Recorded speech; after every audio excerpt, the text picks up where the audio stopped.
Knees and toes. The shoulders have to do with anything? Because of what you did to my bold prediction. Yes, I'm taking this too far, but I don't care.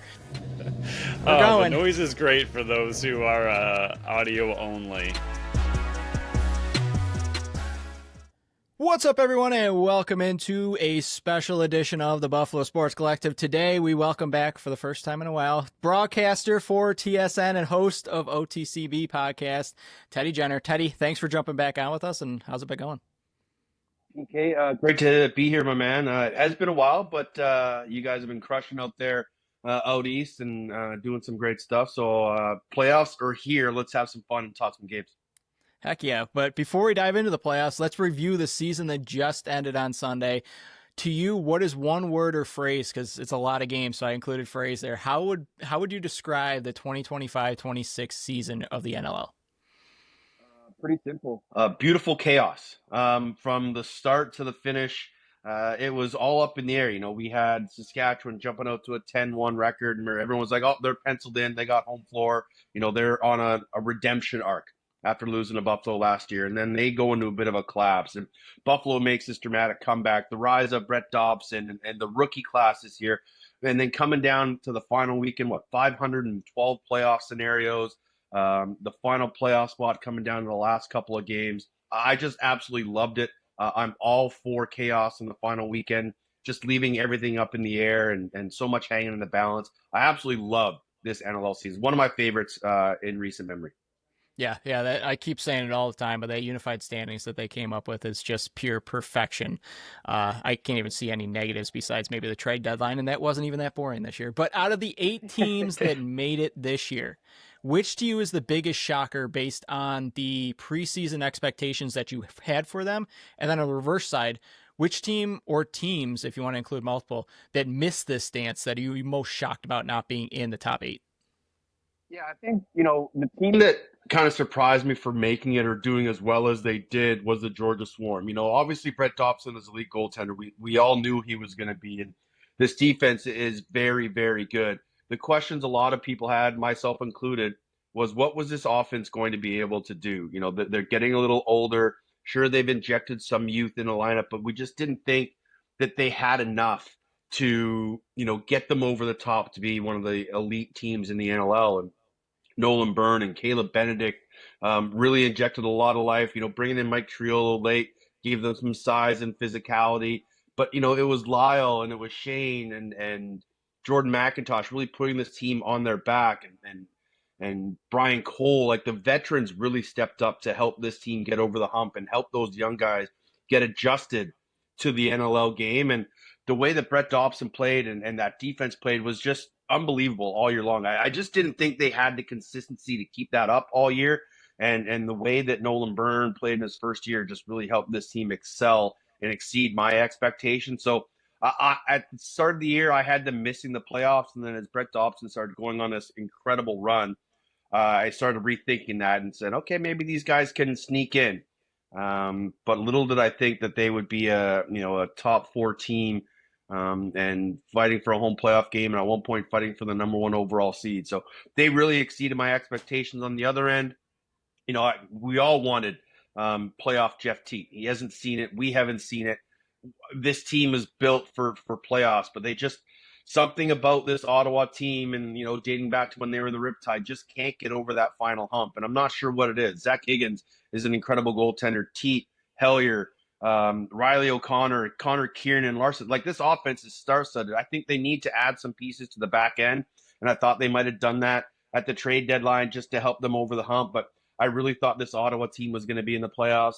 I think a lot of people looked at Las Vegas as being a playoff contender, and they were right there down to the end, as we talked about with that beautiful chaos. But the one concern for everybody, and it still is concerning, is their goaltending situation. It's just something that Sean Williams hasn't addressed. I'm sure he's been trying, and I know he's been trying. But I believe that has to be their number one, point of contention in the offseason is find themselves a number 1 goaltender, because with all he did adding the front door, bringing in Ben Sonnen and Reese Blake and some of the additions that they made, this is a team that is a playoff contender. They just didn't get any consistency between the pipes, which was always the big concern. I would have loved to have seen them get in. They're just a couple pieces away, and it was a bit of a shock that they didn't, but not surprising. They're right there down to the end. Yeah, Georgia was definitely a miss by me. I think I had them finishing 12th, but it was weird. I had them not finishing in the playoffs, but I loved everything that they did in the offseason by flipping the script and going youth, and I love being proven wrong. They kind of related to like Albany of We all do. When they went to the finals. It was like that surprise team that nobody really saw coming. But I guess to you, is there one moment that stands out in this season above the rest that when you look back at this season 5-10 years down the line, that's the first thing that's going to come to your mind? There's a couple. One, just the stellar play of Brett Dobson, like all year long. He was I think at one point he was a sub-8 goals against, and he was like an 83 save percentage, and he had 4 or 5 games where he was like goals were not happening, and he was just playing others. So that's one, like just the emergence of Brett Dobson being maybe and arguably the best all-around goaltender indoors and out. For everything he's done in the NLL and PLL, just see him taking that next step was massive. Another thing that stands out is, we get to the trade deadline and Buffalo is just teetering. And we're like, oh my gosh, is the run over? Is the dynasty finally coming to an end? They were 1 goal away from being sellers. And they win those 2 games, the one at home against Saskatchewan, and then they go to Toronto and win that game. And those 2 games really turned the tide for this Buffalo team. So the big surprise for me was Buffalo teetering on the edge. And then as they often do, they find the second gear and they showed that why they're the 3-time defending champions and why they're going to be one of the favorites to win in the playoffs, despite starting on the road, is they just had this ability to say, hey, you know what? We're not done yet. And it starts with Matt Vince. It starts with Steve Priolo, Josh, Dane, the whole, leadership group. And they put their team on their back and they said, you know what? We're not done yet. We still got some history we want to write. So I thought that their, return from almost, immortality to now, oh gosh, are they even going to be a team that's collectively the same in the next 4 weeks to, oh crap, they could host a home playoff game and get the number 1 seed. It was a phenomenal turnaround by this group. And they have to be really proud of the ability that they had to do that. And then one sort of sad outlier is just the whole Philadelphia news. Anybody that's been a fan of the National Lacrosse League for decades on end, the Wings are a staple. They've been around as long as the Buffalo Bandits, dating back to the Eagle Pro Box League. This is a benchmark franchise, and to not have the Philadelphia Wings in the future is a sad day for the National Lacrosse League. So, 2 positives, one kind of sad one, but overall, as we talked about with the beautiful chaos, it was a phenomenal lacrosse year with so many great stories. We'll start diving into the playoff matchups now. We'll just go 1-4. Vancouver versus Halifax, the 1-8 matchup here. This might be a weird question, but I think it makes sense if you take it the way I'm hoping you do. Warren Hill versus Christian Del Bianco. Who to you had a more impressive season overall? I think it's tough to quantify that just because, we know what Christian Del Bianco can do and what he's done in the past. Only the second ever goaltender to win MVP and always putting up 15 to 19 assists a year and, under sub 10 goals against and the 80 save percentage. Like, he's incredible. So I think his year is phenomenal. He was top 3 in all goaltender stats, led the league in wins, had, I think, 17 assists. Like, he did everything that he's supposed to do to help this Vancouver team be as great as they are. So I think it's him, but you can't take away what Warren Hill did. His numbers may not jump off the page at you, but he's still top 4 in every goaltender category. And he had the moments where you could see, yeah, he is an elite goaltender. But then he had those games where like, oh, man, this is a kind of a bit of a stinker. And they had to go and put Hutchinson in. So there was a lot of questions around the goaltending in Halifax to start the year. They bring in Justin Getty. They carry 3 goaltenders for most of the year. So there's always that cloud kind of hanging over it.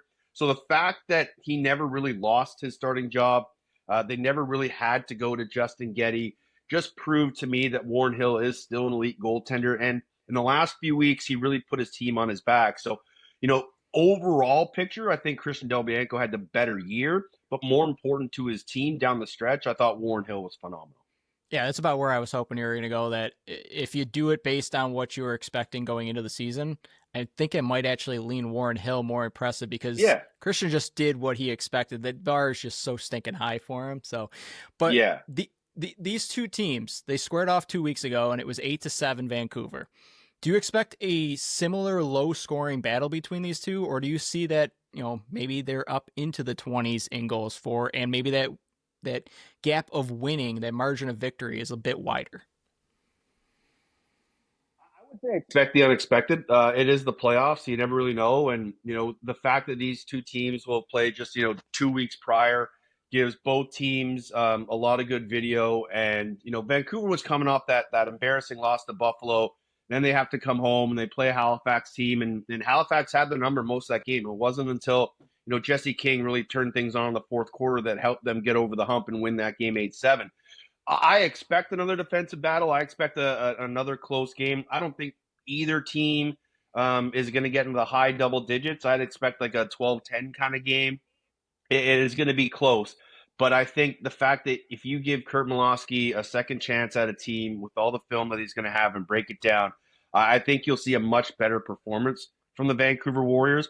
For Halifax, they're just going to have to leave it all on the table. They can't have passages. Everyone has to be pulling on the rope the same way. So they're going to be a tough out. But for Vancouver, it's now a time to really show up and show what you're made of. And I expect Vancouver to win this game, but it wouldn't surprise me if Halifax came in on the road across the country and stole this one. Who to you will be the X factor for both teams in this one, where they'll be instrumental if their team is going to win this game on Friday night? So I have two. Well, I have two for each, right? And one is the ones that I think will happen. And so for Vancouver, it's Adam Charlin-Beatties. We know Baller, King, Dixon. They're gonna roll. I need Adam Charlin-Beatties to continue to step up his game here in the second season. He's shown it this season that he can be a bit of an asshole to play against. He's got that bit of a chip on his shoulder. I'm seeing him chirping guys after goals and being in guys' faces. I like that from him. He's kind of turning into a bit of a power forward. He's not a Ryan Smith or a Tanner Cook, but he still has some size and physicality to him to really impose his will. And I think if guys are going to be focusing on Ball, Dixon, and King, he's going to have to find a way to contribute. And not just in the points, getting those second possessions, backtracking, reverse transition, and sort of playing a full 200-foot game if needed, and then making smart plays with the ball. So that's one area in the past that he's kind of tried to play a little hero ball. And, Kurt Milosky isn't a fan of that. And he doesn't have to now with all the supporting cast around. So I just need him to play a conservative, smart game and do all the little things right. And then for Halifax, it's Ryan Terefenko for me. If Halifax is going to have success, they have to find success in the transition game. Vancouver's going to run. We know that. They are a fast, up and down the floor team. Halifax has the ability to do that, and they showed it this past weekend in their game, getting contributions from the back end. I need Ryan Terefenko to have a solid game. I need him getting, 2-3 points on the back end, 7 or 8, 9 loose balls, a few cause turnovers, just be a pain in the ass against Vancouver and play the way he did a couple years ago for this Halifax team, because I thought he took a bit of a dip this year. So I just need to see him play with a more intense effort throughout this game. And I think he gives them a big boost if he does that. But on the other side, and this is sort of if they come back, if Alex Stathakis can come back for Vancouver and be the number one face go, I love Max Adler, nothing to take away from him. I think Stathakis is just a more favorable matchup in this game as a face-off guy, and I think he makes a few more smarter decisions with the ball. So if they can get him back, going up against Jake Withers is a big boost. And then for Halifax, if somehow, and there are reports out there that it is a possibility, that if Randy Stotts can return for Halifax, that is a massive boost for this team. And if he comes back, I would expect him to have one of the best games we've seen from him just because he's been sitting out so long. So it's Beads or Terry. If they're in the game, they will be in the game. But if Stathakis or Randy can come back, I can expect both those guys to have a major impact in this game. Yeah, I think there's going to be a lot of people waiting for that injury report to come out on Friday to see what those are on Friday night. But we'll move forward to the next one, 2-7 matchup, Colorado versus San Diego. Colorado, along with Georgia, was one of my biggest misses this year. What to you have you seen that is the biggest reason why they're sitting there as the number 2 seed going into the playoffs? if you go back to the year they won the championship, their mentality was next man up because they were dealing with so many injuries. This year, it's even worse. Yeah. Like, there was no Eli McLaughlin all year long. Who knows? He may return. But, you lose Ryan Lee early, and that was just a huge shot to that team. But then Brad Self goes out and gets Jack Hanna. He made the trade before the season started to get Andrew Q. Thomas Bella goes down for injury, and they're starting to slide guys in and out. And the fact that they were able to be so successful and still have guys rotating through the lineup each and every week and not knowing if this guy was in or this guy was in, who's hurt and who's not, the ability for this team to just, it doesn't matter who's in, everybody plays a role and everybody has to make an impact, and everybody did. And you start with the back end and Dylan Ward, of course, like, unbelievable season. That defense was big, mean, and physical. They're still one of my favorite defenses to watch in the National Lacrosse League, and that's never been a concern for me. The concern was, what are they going to do up front? And what they did up front was just, if Andrew Q plays a full season, he's probably winning the scoring race and up there for MVP conversation and MOP conversation. But even though he didn't, he still put this team on his back and had a phenomenal season. I don't think we really expected that with the amount of bodies that were in and out of the lineup. So for them, it's just, it doesn't matter who's in. It's actually, you know what? You're there for a reason. Go do your job. And everyone did that for Colorado. They maybe had a couple bad games, not even, but this is a team that just doesn't care. They don't care who has the ball, who scores the goal, who makes the block. It's just do your job. And Brad Self and Pat Cole have done an incredible job of keeping this team on their toes and focus on the task at hand. It's been incredible to watch. Yeah, if Andrew Q was healthy all season, we might have been having conversations, and is Dane Smith's record in jeopardy there? The way he was putting the ball in the back of the net. We'll move over. While the Seals have never missed the playoffs in their existence, they've also failed to reach expectations that have been super high in the past. But coming in as a 7 seed, I think it's agreed upon that this is probably one of the lower talented teams that Patrick Merrill has ever had in San Diego. But how far with the rest of the front office and ownership group will that go with them if he's able to go in there, pull the upset, and keep that head coach / GM title going on in San Diego? Yeah, and I'm on record. Like, Patty and I went to college together. I've known him for a long time, so I have a ton of respect for what he's done. It's not easy to have your first job in the professional league and have both hats of NLL head coach and GM. He's been in a tough position. He's been given all the leeway from ownership and management to do whatever he's wanted, and he's tried to go after big name free agents and veterans to try to build teams, and they've come close. They haven't been able to find any cohesion. And this year, they haven't figured out their lefty forward situation, which has been a big albatross for them all year. I don't think a loss here really threatens his job. I think he's still building a contender. I still think they have a lot going forward with a lot of their youth. They just got to figure out, in the future, what they're going to do on that left-hand side. If they win here, yeah, all roses. But a loss here, I don't think really paints him in a bad picture. I think he's still going to keep his job. But, there are going to be people who question the fact that, he would, if they lose, they'd be 3-8 in the postseason. They have all this talent, but they're just missing a couple of pieces. And I think if they have, a good game here in the first round, win or lose, I think they go into next season with a lot of positives. So would there be people questioning it? Sure. Will he lose either of his roles? I don't think that's a possibility. What needs to happen for either one of these teams to get that win in this one and done that I still go on record? This is one of the best weekends in all of sports out there.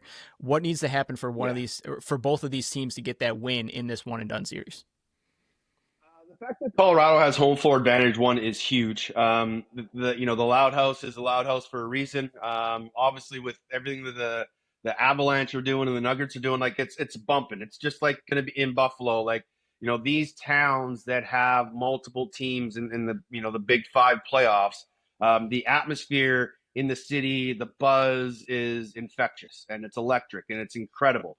So I think that's going to play a huge factor. But the Colorado is going to have depth scoring.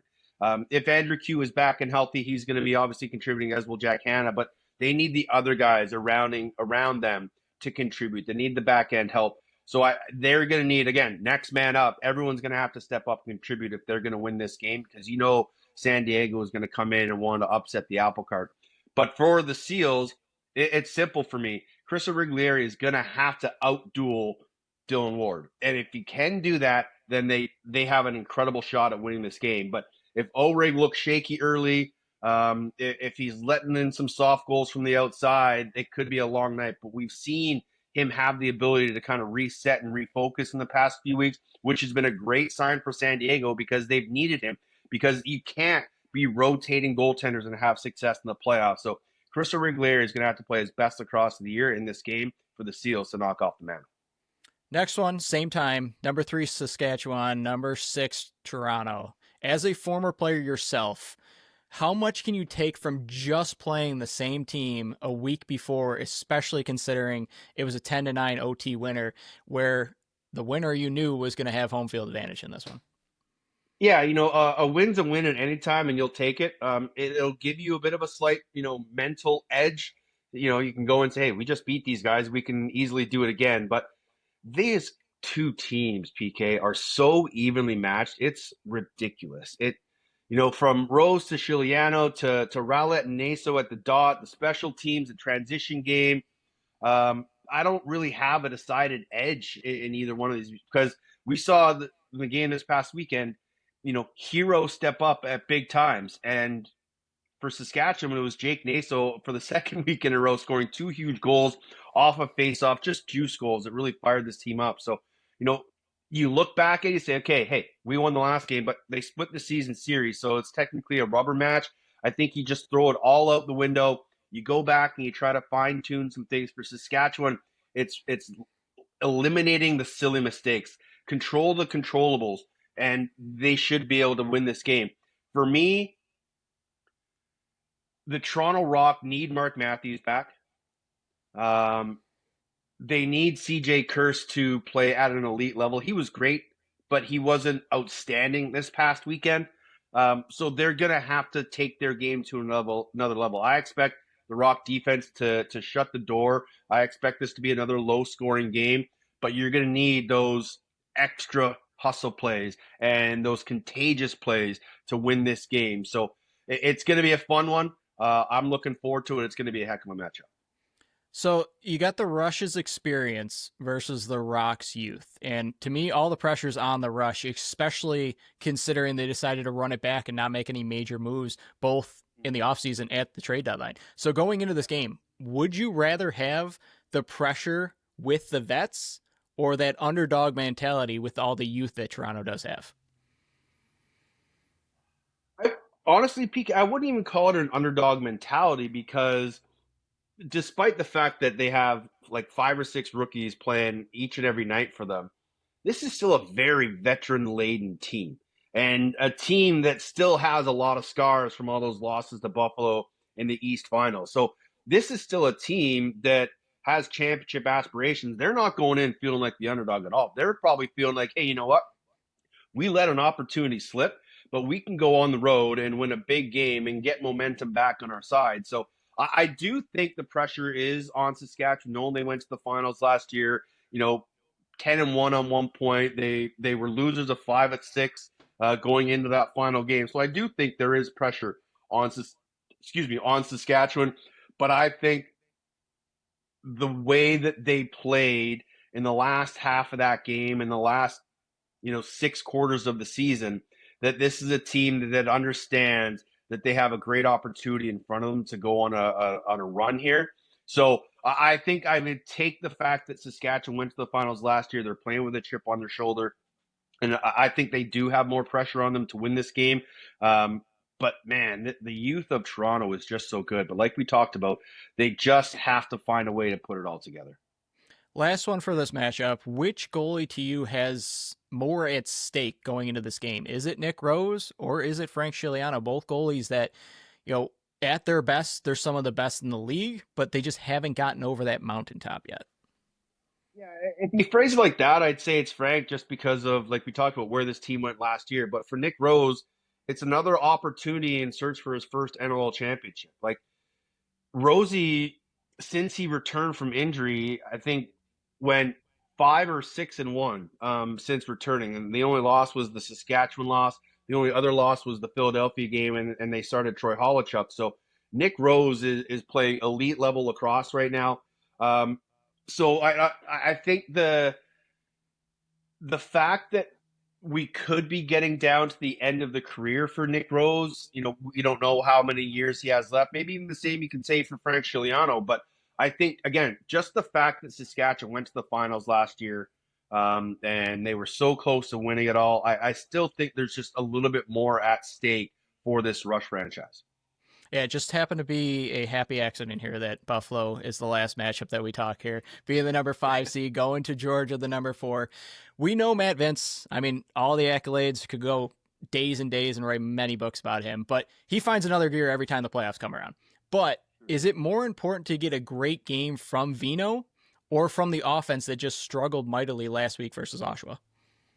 Yeah, I never doubt the abilities of the GOAT, so you can expect him to be at the top of his game, and defensively as well. I would expect you see this Buffalo team again find another gear defensively. Like expect Paul Dawson and Nick Weiss just standing 3 millimeters off the crease line, blocking shots all night long, and playing a tough physical game, getting in guys' face. And I think they're going to have to do that against Georgia. They're going to have to impose their will. But if you're going to win, we say defense wins championships, but if you're going to be a championship team, you have to be able to score goals. And this is one of the most potent offenses in the NLL year after year, despite the loss of Kluche and Fraser. I need this offense to, impact, or force their will on Georgia. Brett Dobson always plays Buffalo really well. I think it was a 1 or 2 goal game to start the year earlier in the year. And, go back to the game last year in the playoffs where it was a 1-goal game. I think it was even an overtime game that Georgia almost pulled off the upset. So, I don't doubt Vino. I need the offense to just kind of show up and show out, and I expect them to do that this weekend. So this one might be a crazy question. You can call me insane if you want. That's fine. I've been called worse. Considering where we thought Georgia was before the season, you even kicked off the show talking about that, and the fact that they're facing the Buffalo Bandits. But, I mean, the season that Daubers had, along with the insane back end that they've got, and then on top of that, the unknown of Lyle's future in Georgia, how disappointing will this season feel for Georgia if they truly are a one and done as the number 4 seed? Yeah, it'll stick. Even though, both of us kind of felt preseason and other people felt that, Georgia quite wasn't there yet. The fact that you're getting a home playoff game, the fact that, you go on a bit of a streak down the end of the schedule to get you that home playoff game by, knocking off Rochester back-to-back games.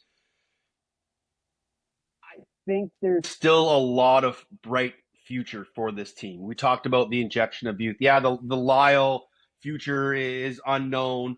But the way John Arlotta loves to stack draft picks and the way that they've been able to rebuild through the draft, I think the future really is bright for this club.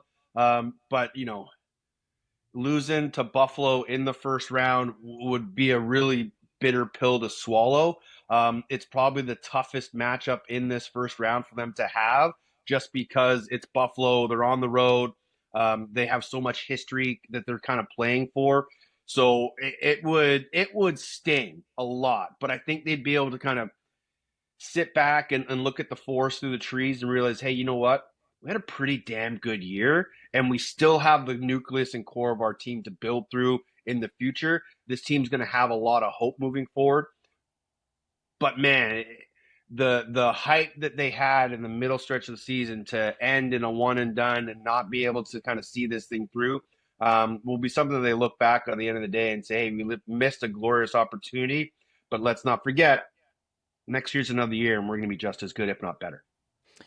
The Bandits have scored below 10 goals 8 times this season. The Swarm have done it 6. Is this just as simple as a race to 10 goals to see who wins this game? If not 10, it's 12. I think both goaltending and both defenses are going to be on display here. I think goals will be at a premium.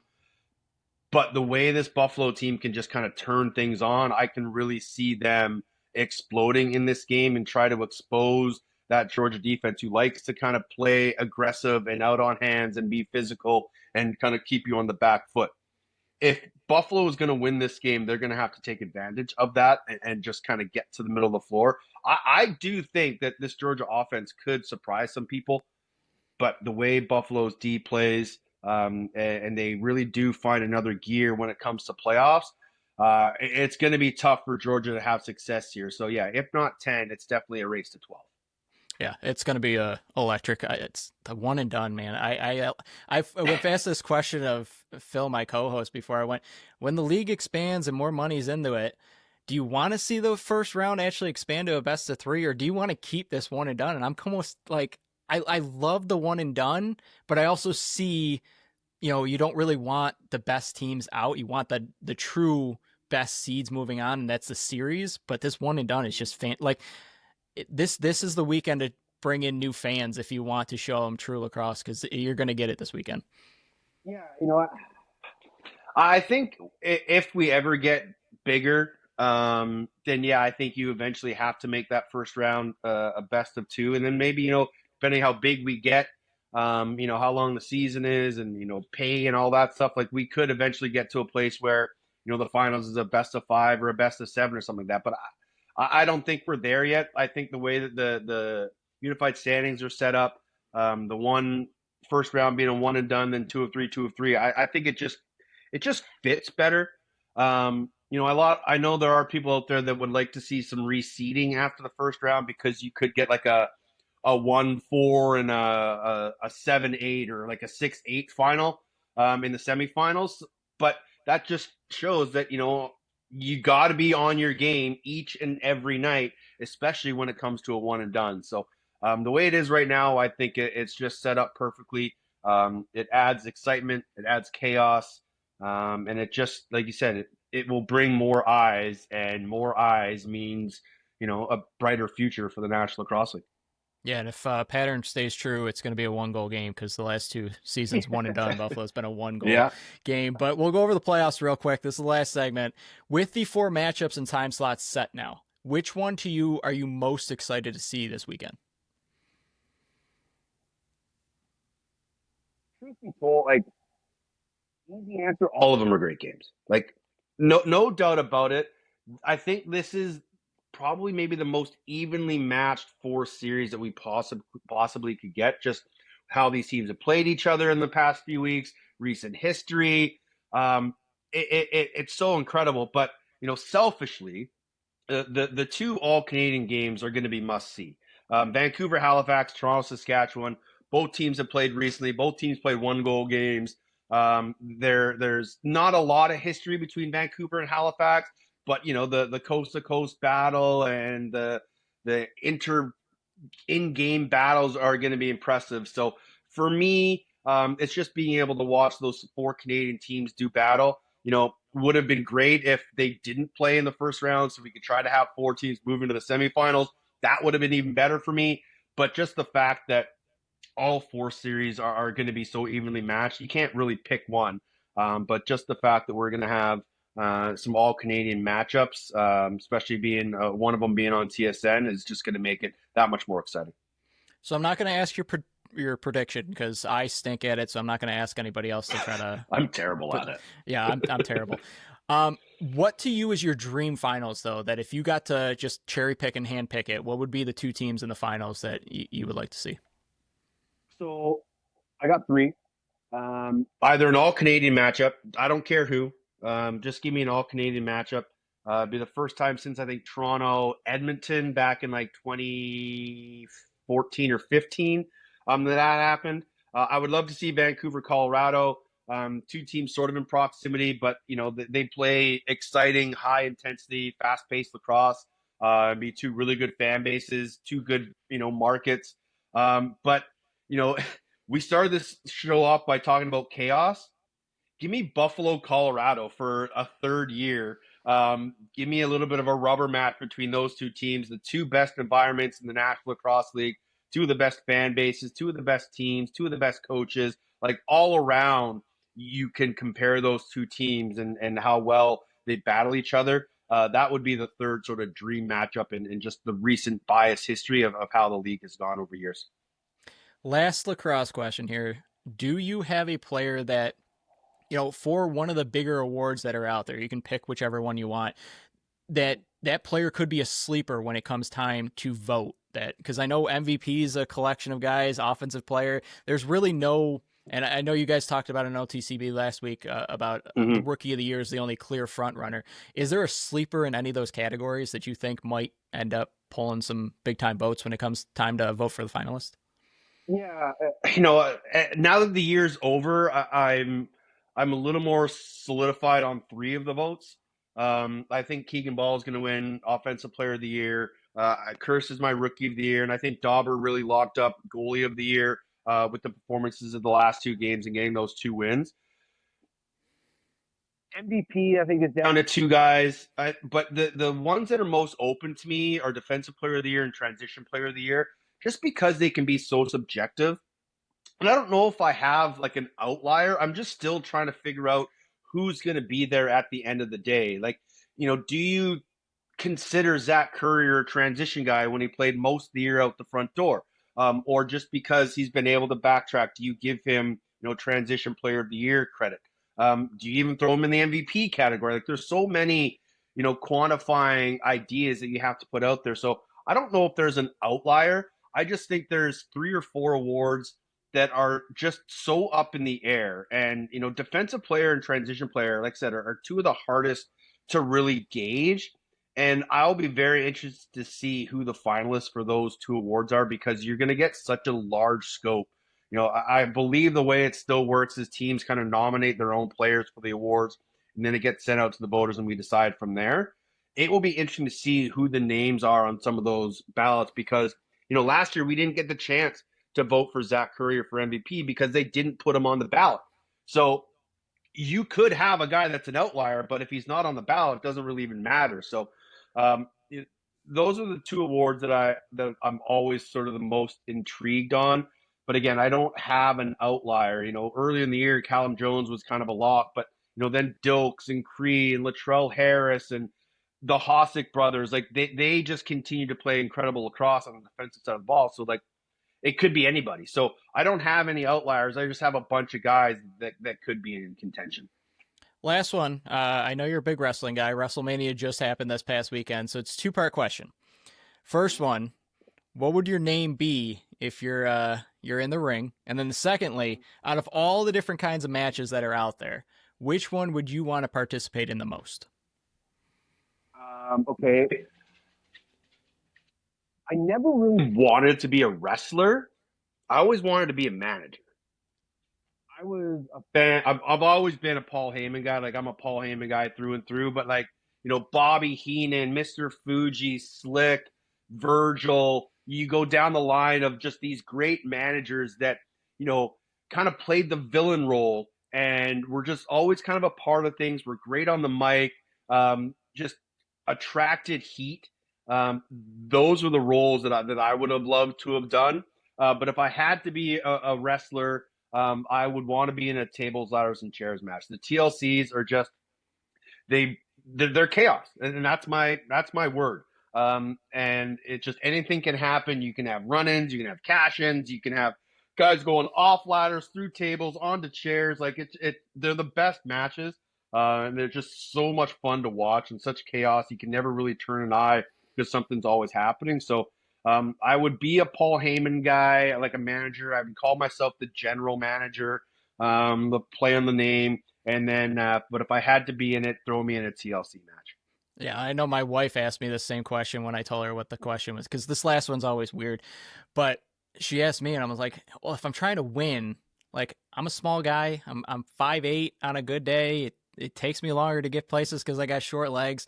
But I'm going to go Royal Rumble, and I'm just going to keep my fingers crossed that I'm not one of the first 10 guys in there, because if you get a group of like 15, 20 guys in there, I'm going to be able to hide behind guys and kind of just blend in and then just hope all the bigger guys are out and I'm facing somebody like Rey Mysterio at the end, and just fingers crossed I can just hang outside the ring. Just you just don't go in right away. Just kind of walk laps around the ring, just let everybody get thrown out, and then or hide under the ring, and at the end just come out, surprise everybody, and win it right at the end. So a little Alberto Del Rio style. But no, WrestleMania was great. We had WrestleMania in Saskatoon this past weekend, which was a lot of fun. The Rock actually brought their like mascot gear, so they had mascot fight, and it was Rowdy versus Bruiser. It was just a ton of fun. So yeah, I'm a wrestling guy through and through, and the fact that more teams now are actually having wrestling nights. Like I remember when I was in Colorado, they would bring the local wrestling factions in, and they would build the ring in the turf after the game, and they'd have a big Royal Rumble fights. And Vancouver's done it before. I know Oshawa did this year. San Diego's done it. So the fact that more teams are kind of buying into this collaboration of wrestling and lacrosse is just everything that I love. Maybe once Marvel superhero jerseys are over, maybe we can get a little WWE mixed in there as well. But that would be awesome. But Teddy, that's all I got for you. Thanks for jumping back on with us at the Buffalo Sports Collective. If for some reason people aren't following you, do you want to let everyone know where they can find you, the podcast, and maybe anything else you want to plug? Yeah, sure. You can find me on Twitter at Teddy Jenner. The show is at OTCB_podcast. We're going to try and effort Brad Self again this week for the show. Obviously, we'll be breaking down the playoffs with Pat and just talking about how things ended and what to look forward to in the season. So podcast is on Spotify, Apple Music, iTunes, wherever you get your stuff. Or of course, you can watch it all on YouTube. So check out the show, follow, subscribe, all that good stuff. But don't forget, give these boys at Buffalo Sports a follow as well. They do great stuff covering the Bandits and everything that's going on in Buffalo. Of course, what a night last night for the Sabres. Man, the atmosphere in there after the long hiatus just goes to show how passionate the Sabres fans are. But man, Sabres in the playoffs, Bandits in the playoffs. It's going to be a lot of fun down there on Chippewa Street. Yeah, I told my wife, tried to warn her before ahead of time. I was like, Bandits and Bills are one thing, but it's different with Sabres. You have not seen me with Sabres. I'm not allowed in the house for game 2. I have to go to a bar because she said, she goes, can't you control it? I was like, they're my first love. I can't do anything about it. So yeah, I got to go find a bar for game 2. She's not letting me stay in the house. Me and the Oilers, I'm not allowed to yell and scream anymore when I watch games. So I just kind of sit on my hands and twiddle my thumbs and fist pump the air when good things happen. That's pretty much what I got to learn. But thank you again for joining us on the BSC. Hope to talk to you down the road and continued success with OTCB and broadcasting and everything else you're doing. PK, appreciate you, my man. A lot of fun, and we'll talk soon. All right, we'll be back Friday with our normal episode to preview Bandits versus Georgia. We'll talk to you all then.